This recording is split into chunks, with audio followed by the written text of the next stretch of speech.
주의 이름으로 사랑합니다. 주의 이름으로 사랑합니다. 할렐루야.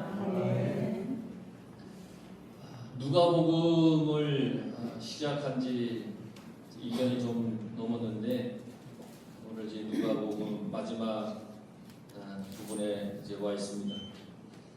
누가복음을 누가가 기록하면서 성경에 보면 데오빌로 가카의 믿음을 더 견고하게 하려고 하는 그런 목적이 있었습니다. 누가복음 1장 3절에서 4절에 보면 나도 데오빌로 가카에게 차례대로서 보내는 것이 좋은 줄 알았노니 이는 가카가 알고 있는 바를 더 확실하게 하려 함이로다. 그러니까 많은 사람들이 예수님의 그 행적, 예수님의 일을 글로 많이 기록했다는 거예요. 그러니까 누가는 그럼 나도 그걸 기록해서 데오빌로 가카에게 그 가카의 믿음이 더 견고해질 수 있도록 내가 이 글을 써서 보내야겠다 하고 쓴 게 누가복음이라는 거예요. 이렇게 시작한 이 누가복음이 이제 예수님의 부활 후 갈릴리에서 제자들을 만나시고 그들에게 마지막 사명을 이렇게 부여하신 다음에 하늘로 승천하시는 것으로 끝을 맺습니다. 우리는 부활하시고 승천하시기 전까지 그 제자들을 만나서 또 그들에게 하신 말씀 또 주님의 모든 행적 이런 것들을 생각하면서 하나님의 약속을 기다릴 줄 아는 그런 삶을 살도록 늘 깨어 있어야 합니다. 오늘 성경을 보면 엠마오 마을로 가는 제자들에게 나타나신 주님께서 그들의 눈을 이렇게 열어주셨어요. 이제 이 주님이 이제 모르는 거예요. 부활의 주님을. 근데 그들의 눈을 열어주어서 부활의 주님을 보게 해주었어요.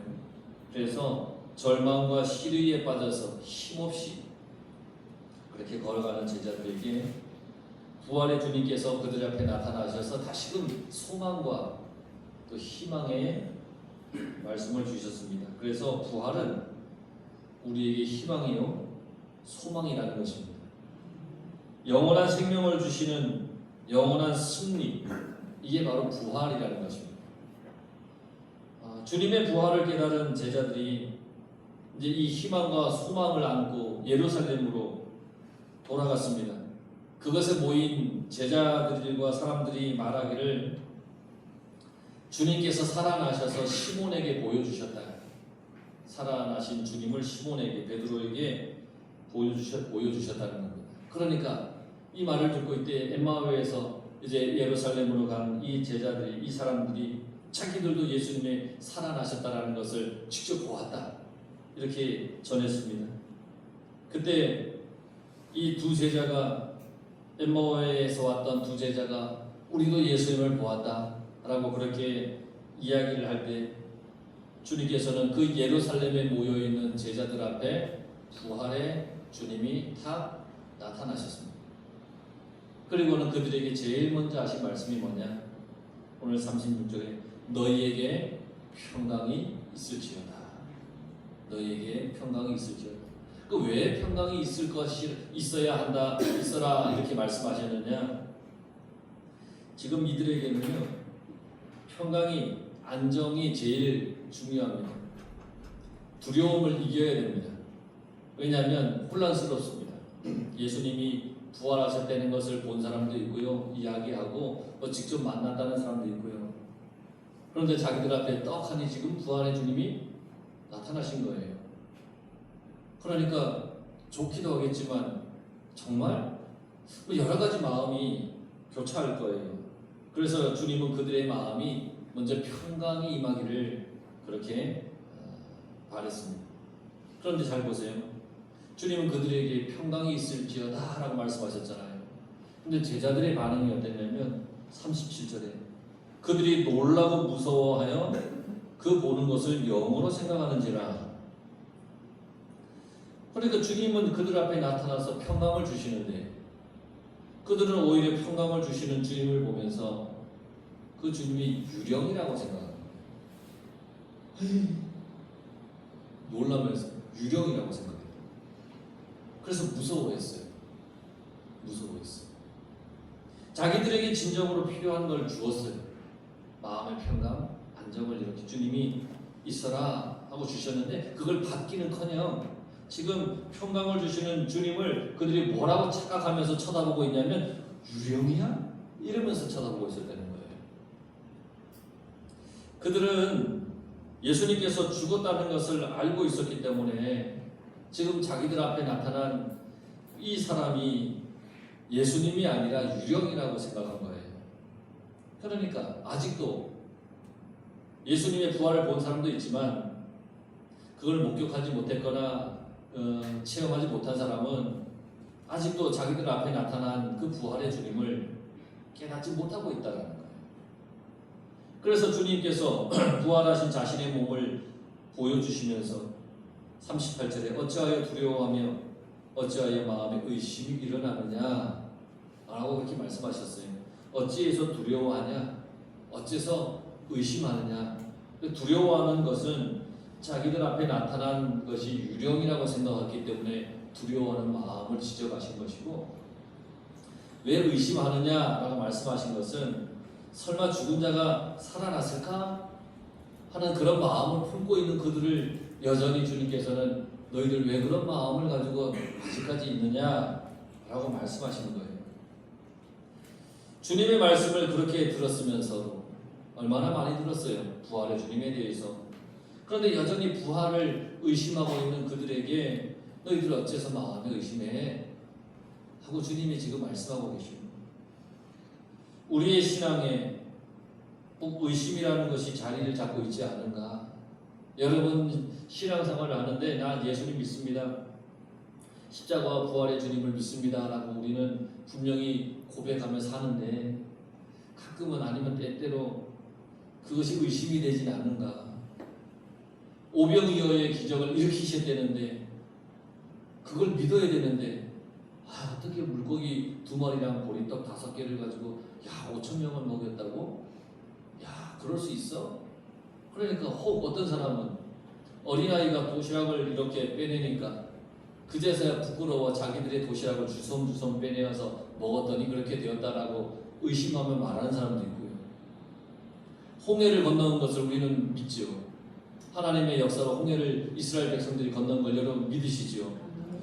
그러니까 의심하는 사람들은 뭐라 그러냐면 에이 가장 무릎까지 오는 그 길을 딛게해서 건너겠지. 그런 의심들을 가지고 있다라는 거예요. 믿음으로 받아들이지 못하는 거예요. 여러분 우리는 주님께서 일으키신 그 놀라운 일들을 믿음으로 받아들여야 됩니다. 주님께서 보여주신 기적의 사건들을 그대로 우리는 믿음으로 받아들여야 된다는 것입니다. 주님께서는 부활을 의심하는 사람들에게 자신의 손과 그리고 발을 보여주었습니다. 그리고 만져보라는 거예요. 못자국을 만져봐라. 내 발에 못자국을 만져봐라. 그래서 39절에 영은 살과 뼈가 없으되 너희가 보는 바와 같이 나는 있느니라. 너희들 나를 유령이라고 지금 생각하고 놀랬지? 한번 만져봐. 유령이 만져지냐? 그러면서 예수님의 몸을 만져보게 해주셨다는 겁니다. 의심하는 사람들에게 다시 한번 자신을 이렇게 보이시면서 의심하지 말라는 거예요. 의심하지 말라. 그런데 주님의 손과 발을 만져본 이들이 오늘 성경 41절에 보니까 그들이 너무 기쁨으로 아직도 믿지 못하고 놀랍게 여길 때에 아니 보여주셨어요. 그런데 너무 기뻐서 못 믿었대요. 이건 무슨 얘기예요? 유령인 줄 알았는데 유령이 아님을 확인했어요. 주님임을 확인했어요. 그러면 너무너무 기뻐서 감사해서 찬양하고 막 그래야 되잖아요. 그런데 이게 너무 기뻐서 도무지 믿어지지 않았다라는 얘기예요. 그만큼 놀라움이 컸다는 건데 우리도 그러지 않아요? 너무 기쁜 일을 만나면 이게 꿈인지 생신지 이게 의심이 될 때도 있고요. 이게 정말이야? 몇 번이고 물어볼 때도 있고요. 그렇잖아요. 그러한 제자들에게 주님께서는 더 확실히 부활의 몸으로 그들 앞에 나타났다는 것을 보여주기 위해서 생선 한 토막을 드시는 거예요. 영은 먹을 수 없지만 육신의 몸으로 다시 사신 주님께서 음식을 먹음으로써 제자들에게 내가 부활한 예수이고 또 육신의 몸으로 부활했다는 것을 확인시켜 주시는 거예요. 이토록 주님께서는 우리에게 믿음을 주시기 위해서 보이시고 또 보여주시는 분이 주님이십니다. 한번 이렇게 보여주셨는데 깨닫지 못한다고 등 돌리고 몰라 이제 더 이상 너희랑 상관없어 뭐 이런 주님이 아니시라는 겁니다. 우리가 주님을 향한 믿음을 갖게 하기 위해서 여러분들이 주님을 향한 믿음을 갖게 하기 위해서 끊임없이 주님은 우리에게 보여주시고 말씀해 주시고 깨닫게 해주신다는 것입니다. 말씀으로 보여주시고 우리의 삶에서 일어나는 일들을 통해서 깨닫게 해주시는 겁니다. 참으로 좋은 주님이십니다. 우리를 인내하며 기다려주시는 주님이십니다. 우리를 기다려주시는 거예요. 세월이 많이 흘러도 기다려주시는 거예요. 그러니까 여러분들이 그 기다려주시는 주님의 은혜를 깨닫고 지금 이렇게 주님 앞에 나온 것에 감사하며 살아가시기 바랍니다. 아멘. 주님께서는 제자들에게 말씀을 통해서 자신의 십자가와 부활을 다시 설명해 주시는데 말씀을 통해서 가르쳐 주셨어요. 44절에 보면 모세의 율법에 기록한 말씀이라고 그랬잖아요. 모세의 율법에 기록한 말씀. 이건 신명기 18장 15절의 말씀이에요. 내 하나님 여호와께서 너희 가운데 내 형제 중에서 너를 위하여 나와 같은 선지자 하나를 일으키시리니 너희는 그의 말을 들을지니라. 예수님을 두고 한 말씀이에요. 시편의 말씀이라 그랬잖아요. 시편 2편 7절 너는 내 아들이라 오늘 내가 너를 낳았도다. 또 시편 22편 14절에서 18절에 보면 나는 물같이 쏟아졌으며 내 모든 뼈는 어그러졌으며 내 마음은 밀랍 같아서 내 속에서 녹았으며 내 힘이 말라 질그릇 조각 같고 내 혀가 입 천장에 붙었나이다. 주께서 또 나를 죽음의 진토 속에 두셨나이다. 개들이 나를 에워쌌으며 악한 무리가 나를 눌러 내 수족을 찔렀나이다. 내가 내 모든 뼈를 셀 수 있나이다. 그들이 나를 주목하여 보고 내 겉옷을 나누며 속옷을 제비 뽑나이다. 그리고 선지자의 글을 통하여서 또 말씀해 주셨는데 이사야 53장과 61장 1절의 말씀입니다. 주 여호와의 영이 내게 내리셨으니 이는 여호와께서 내게 기름을 부으사 가난한 자에게 아름다운 소식을 전하게 하려 하며 나를 보내사 마음이 상한 자를 고치며 포로된 자에게 자유를 갇힌 자에게 노임을 선포하며. 그러니까 이 말씀들을 주님께서 제자들에게 전해준 거예요. 구약의 말씀을 전해주었어요. 그러면서 제자들의 마음을 열어 성경을 깨닫게 했다고 그랬잖아요. 이 말씀을 전해서 제자들에게 마음을 너희들 열어라. 그리고 성경을 깨달아라. 하나님께서 이렇게 말씀하셨어.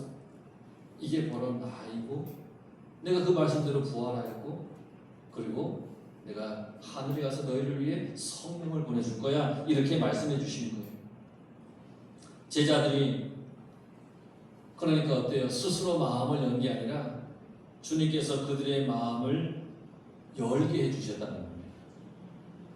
하나님의 말씀으로 그들의 마음을 열게 해주셨습니다. 여러분 마음을 열어 하나님께 닿기를 원하신다면 하나님의 말씀을 잘 들으십시오. 그러면 우리의 마음이 열려집니다.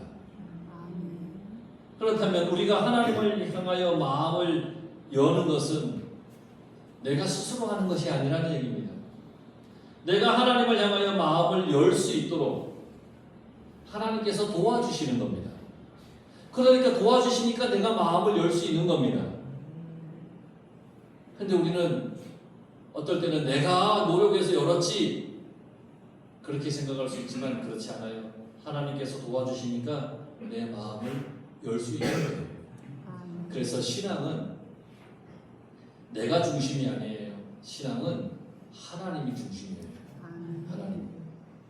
하나님께서 만져주셔야 우리가 낫는 것이고 하나님께서 열어주셔야 우리의 마음이 열리는 거라는 겁니다. 하나님께서 믿음을 주셔야 우리가 믿음을 가질 수 있는 것입니다. 헌신하고 봉사도 주님께서 주시는 마음으로 해야 그래야 온전하게 할 수 있는 거라는 겁니다.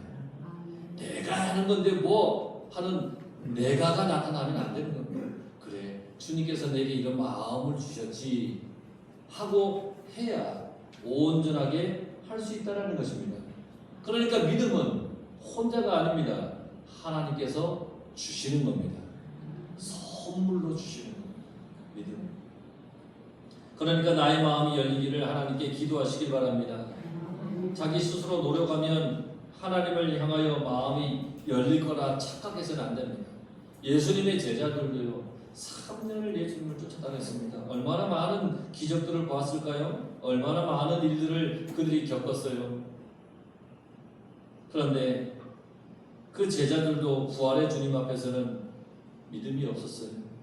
정말 이러면서 믿음이 없었어요. 그뿐인가요? 십자가의 주님을 볼 때는 어땠어요? 얼마나 많이 동요했어요. 그리고 다 뿔뿔이 흩어졌다는 거예요. 스스로 믿음을 가질 수 있다고 생각하는 건 어리석은 그런 생각이라는 거예요. 우리는 전적으로 하나님의 도움이 필요한 사람들입니다. 이제 주님께서는 말씀을 깨달은 그들에게 주님의 십자가를 통한 죄사함, 부활의 영원한 생명이 모든 족속에게 전파될 것인데 그 일의 증인이 너희가 될 거라 그렇게 말씀하십니다. 부활의 주님과 함께 있는 그들이 주님의 십자가와 부활을 증언할 증인이 될 거라는 겁니다. 부활의 주님과 함께 있었더니 이제는 증인의 삶을 사는 영광의 그런 인생이 되게 되었다는 것입니다. 우리도 항상 주님과 함께 있기를 원해야 됩니다. 주님과 동행하기를 바랍니다. 주님과 함께 있으면 우리도 주님의 증인이 됩니다. 주님과 함께 있으면 우리도 영광스러운 주님의 일에 참여하는 사람이 되는 것입니다. 그런데 아직은 기다려야 됩니다. 아직은 기다려야 돼요. 49절에 보면 볼지어다 내가 내 아버지께서 약속하신 것을 너희에게 보내리니 너희는 위로부터 능력으로 입혀줄 때까지 이 성에 머물라.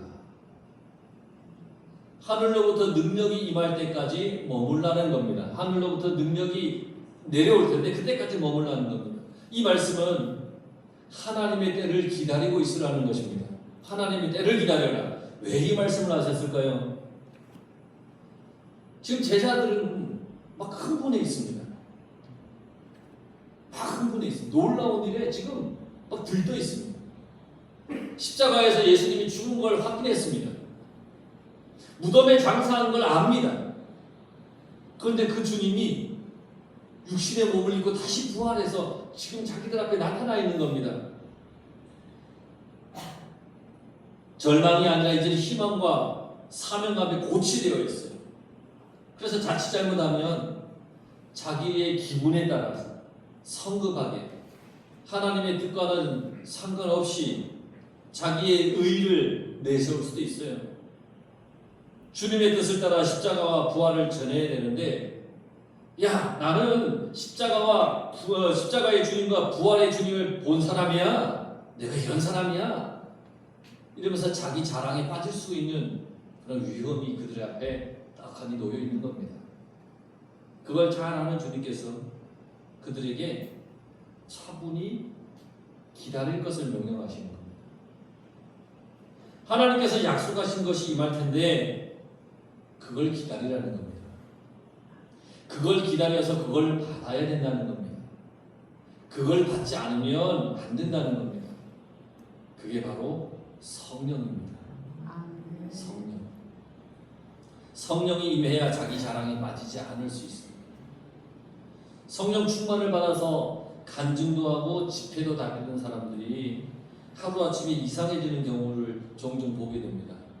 성령을 받아서 그렇게 했는데 이상해진다는 게 뭐냐면 자기 의를 내세우고 하나님보다 자기를 더 앞세우는 경우들을 많이 본다는 거예요.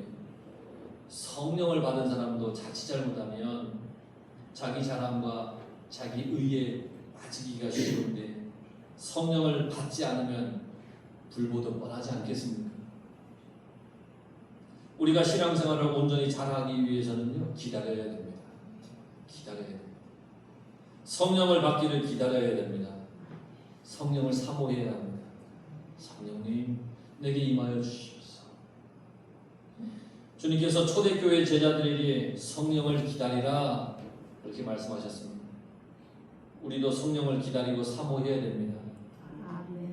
사모하되 조급해서는 안 됩니다. 사모하면서 기다려야 됩니다.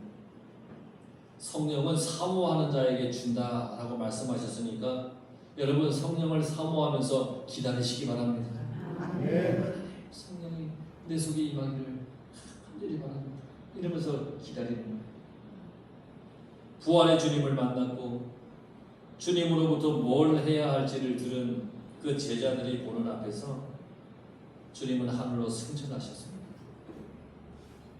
그들은 승천하신 주님을 본 후에 예루살렘에 돌아가서 늘 성전에서 하나님을 찬송하였다 그랬습니다.